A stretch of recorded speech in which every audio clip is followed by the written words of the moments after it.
Good morning, everyone, and welcome to the topic of prompt to production. So, I think when we all started the programming, we were used to a way that we would tell the machine what you want to do, and then it'll be very formal. You write it in a form of a code, and then you send it across. It will get compiled, and then it'll do what it's supposed to do. But now it's kind of going through a shift, I would say, where you tell the machine what to do, and you show your intent in which there is an objective that the system has to accomplish, and then that actually gets converted into a tool or software that actually does some work. So that's the idea behind going from prompt to production. So today it's more from prompt to prototype, I would say, but there's some work that you have to do to go from that prototype to production, but definitely there's a clear path from prompt to production, and we'll just go at a high level on how this works and what our direction or our vision towards the future of software engineering is. So initially, I'd like to talk about the productivity gains, particularly in the software industry, and then I'll also touch base upon how we really have to add value to other industries and enterprises when we are doing solutions. So there has been a lot of research that has been done with respect to how software engineers can take advantage of this agentic development, AI-based development. So some research studies says it's 75%, some say it's like twofold, threefolds. So it's pretty clear that there is an advantage of using AI to your development cycle. Because say for example, now you had a particular task, it was at a time where you didn't have any AI.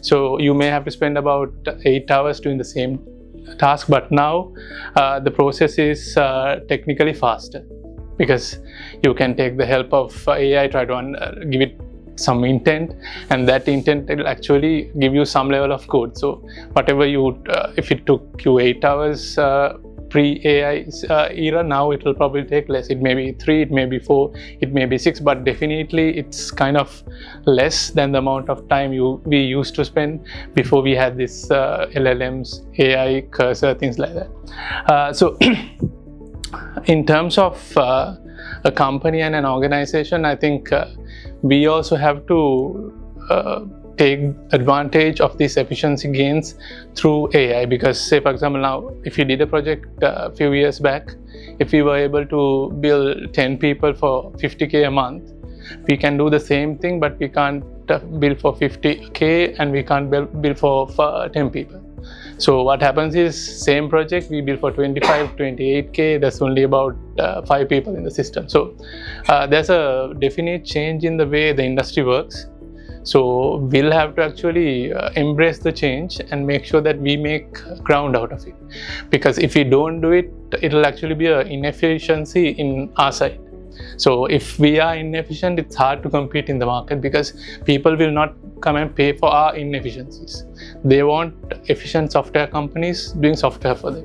So we need to make sure that we take advantage of whatever AI gives, so that we are competitive in the market. So the advantage or what you can do with AI doesn't really stop at this software engineering level. We really have to move it to the enterprise level as well, right? So for example, so first thing is you'll have to have your engineering in place. That's a given. And then within engineering, you'll have to have AI incorporated in it. So you have a system or a software arm that operates with good engineering and AI. And then on top of it, here what I've marked is the domain expertise. So you will have to really analyze which domain you're going into, because that way you can add value to their system and show them, okay, these are the steps that you can do to improve your system with AI. Say for example, now we did a pre-sale maybe a month or so ago.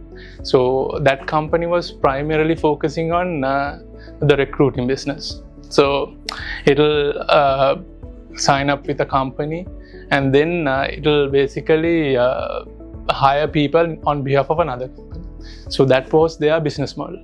So while we add value with the software engineering side, we have to make sure that we add value to their company as well. So as I said, it's not just about delivering software, it's about creating business impact, right? Say for example, they had 10 steps in their process. What we have to do is we have to identify the steps in which we can really show value. So one easy example was that they had different documents to be uploaded to the system. There was like 6 to 7 documents that they were supposed to upload. So they had to click a button, go to that particular page, and then they do the uploading. So our solution should be a little bit different. We should allow them, maybe give them options where you do a bulk upload. That bulk upload actually includes all the files in it, right? It may be the passport, it may be your banking information, it may be contracts. So you upload it as a bulk, and once you upload it as a bulk, the system will actually segregate and classify the documents to different classes, and it will actually identify which document is what, then extract the data and automatically fill up the forms that's needed. So that's how AI actually adds value to enterprises. So when we are giving solutions, it's not just about us doing good engineering with AI. It's about sending a message and making their operations more faster. So that's where we can really add value, because now if you look at the bigger picture, the engineering part is getting smaller, right? Because if there was 100 man days last year, now it's no longer 100 days. It may be 60 or 70 man days that we have. So to fight for that 60 or 70 man days, we'll have to have a competitive edge. So it should be AI at the development and AI at the enterprise or value addition level. So these two things we have to do to make sure that we are successful as a company.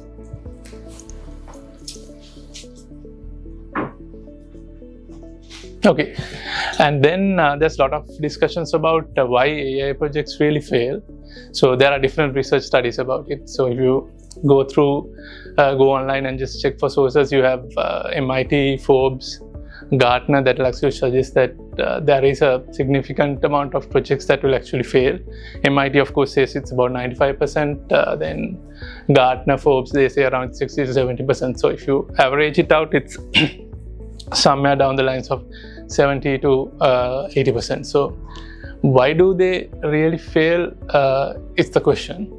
So if you look back at why they have failed, it's primarily not because of AI itself, because the AI, the use of AI has not been in a way that it has not been utilized correctly, right? So the basic example is garbage in, garbage out. If you don't tell what is right to the AI system, you can't expect it to give a right output at the end. So it's important for us as engineers and people in the industry to make sure that you really utilize AI properly, because they had segmented like about 4 or 5 reasons for the failure. One was poor data. Poor data means that you put incorrect data and the output is not very clear. And then they also discussed about the ROIs. They were not clear about the ROIs, the integration gaps, and the skill shortages.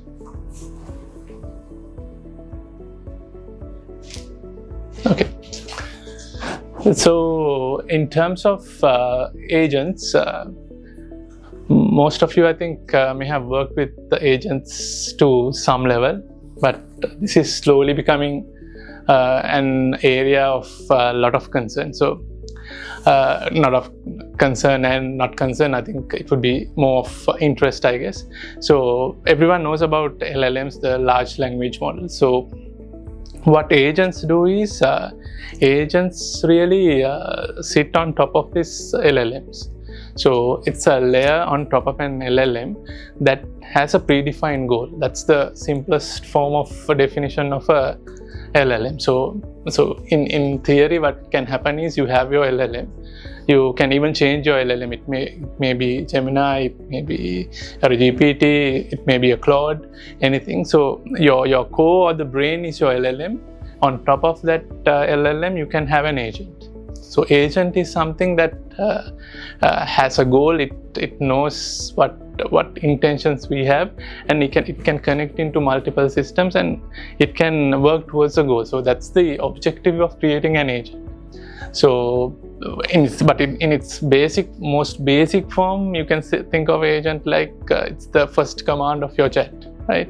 That's the most basic one. You call it static agents also, but in reality, when we do agents, there's more to it. So you tell it what to do. It can act on behalf of you. Say, for example, you want it to create an Jira ticket. You want to upload something to Google Drive. Those things can be integrated to a agent, and agent can perform based on that.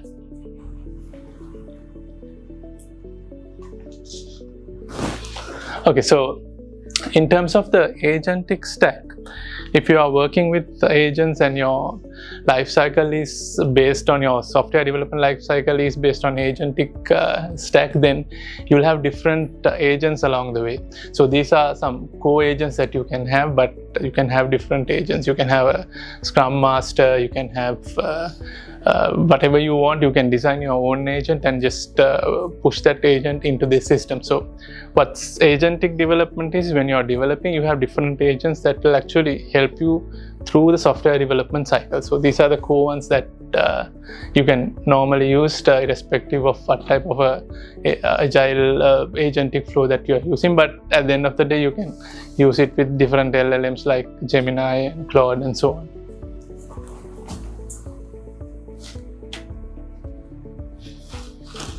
So this is one of the famous frameworks that you use for agentic development, BMAD. So there are different frameworks like BMAD, but BMAD is somewhat popular internally and within the industry as well. So it follows the same core concept. You have agents in it, and then what BMAD does, it actually orchestrates all of these agents together. So just think of this normal software development lifecycle you have. Then in that case, what will happen is you'll have your business analyst go do the requirement analysis, have discussions with the teams, and then try to understand what they want to build. So once you build it, you have your project manager, you have your architect, you have your developer and your tester. So how this works is that so this still follows the standard agile methodology. The only difference is that at each stage there's an agent. So the agent will actually do bulk of the work technically. So if you're programming, maybe 60% of the code may be written by the agent itself. So what we really need to understand is that at each stages we have to try to optimize what you can do from an agent, right? Say so like when you talk to people in the industry, you'll find out that some people actually embrace AI really well, and some people will say, okay, so it doesn't do a good job as I do. But in reality, our paradigm shift should be to say, okay, so AI can do this amount of work. We have to try to get that work done from an AI, not to complain about it, right? So if it's 60% the AI can do, we should go and ask the AI to do that 60%. Stop complaining about what it can't do, because at the end of the day, AI is just 3 years old. So we are talking about a 3-year-old kid and complaining, right? So at 5 years, it'll do wonders. So what's important is, yes, it's early stages, but it's important that we really leverage the advantages of AI.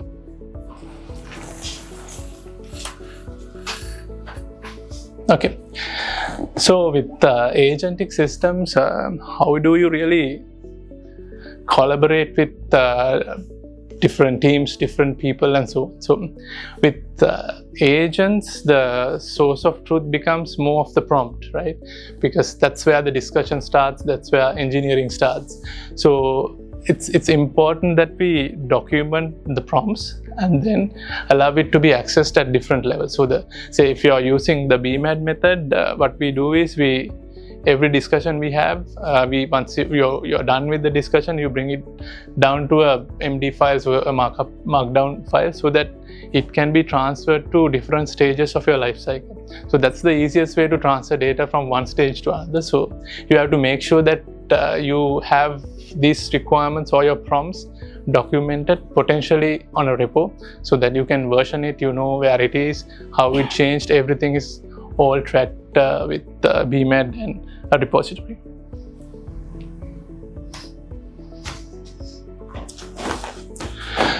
So moving on to the challenges of agentic development. The first core challenge is the effect of hallucination and context loss. I'll probably do a separate slide on this. And the second and the third points is about security, compliance, and the ownership of the AI output. So once you do generate the code or the system with AI, there are validation steps that we have to do, because at the end of the day, it's the accountability really comes to us people, not AI systems. We can't go and say, okay, AI did it, Claude, this is Gemini did it. That's not an answer that we can really give, right? So we need to make sure that we are accountable to what we produce. So that's why we have to have guardrails really to ensure that whatever it develops, it's in alignment with what we want them to develop. Right? So that's why we have to check security. Even though it'll do a good job, we'll have to validate compliance, security, and then most importantly, we'll have to make sure that we take the ownership of what was built by the AI system. Okay, so these are the guardrails I was discussing about. The first step is that we need to make sure that we have a human in the loop. So for example, you're starting with the analyst agent, there'll be a business analyst who will actually validate and have accountability on what was done by the agent itself. So it may be 60% that's done by the analyst agent, the rest of the 40% and the accountability and the validation is actually done by a human at this point of time. And then also say you're a developer, you're using the development agent. In that case also, you'll have to define how the AI should write the code. So you'll have to give a baseline on how you structure it, the number of lines of code for a given file, what's the hierarchy, what's the component structure, how we are going to reuse. Everything should be defined by humans at this point of time, because the template in which AI should operate should be really given by humans and defined by us, and as I said before, accountable by us. So we'll have to have the human angle to it in a form of guardrail, so that whatever it outputs is in alignment with what we want and we are comfortable taking accountability for it.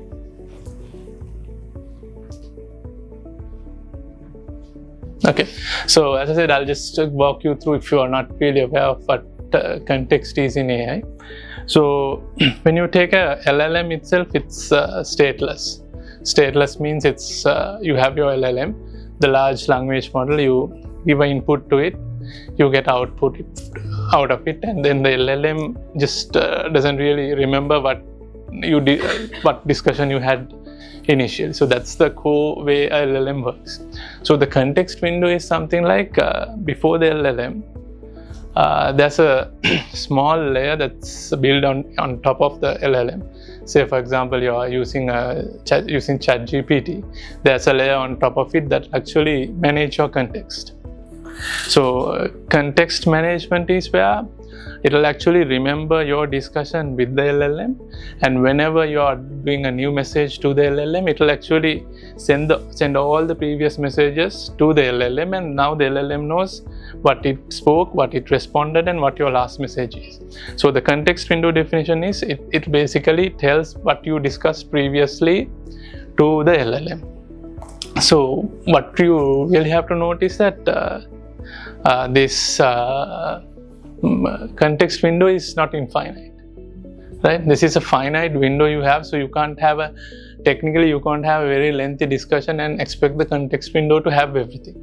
So there are certain things that they internally do to basically make this context window pretty effective. They'll summarize the information. There's a small LLM potentially running and then identifying which has to go to the context window and so on. But it's important that we understand the concept of the context window, because if you don't understand it, because sometimes when you have long chats with the GPT, you'll find out that it's doing things that it's not supposed to do. That's because your context has gone out. So we need to make sure and kind of understand the context window, and when your discussion is going a bit off, you'll have to bring it back. You'll have to do the right prompts and tell it, okay, so you have to like shift your discussion direction to this and so on, and just make sure that your context window is in place. So this is something that you have to know, because that's one of the main causes of you getting incorrect output from the LLMs itself.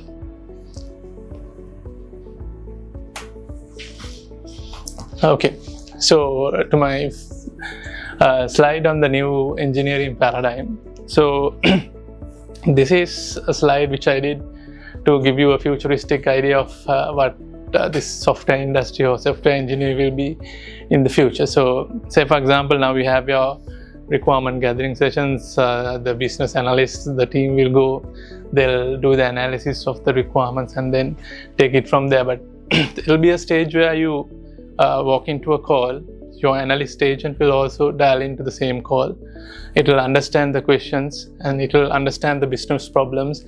It will also have its own questions. It probably are using Google Meet Teams. It can raise its hand, ask questions, clarify.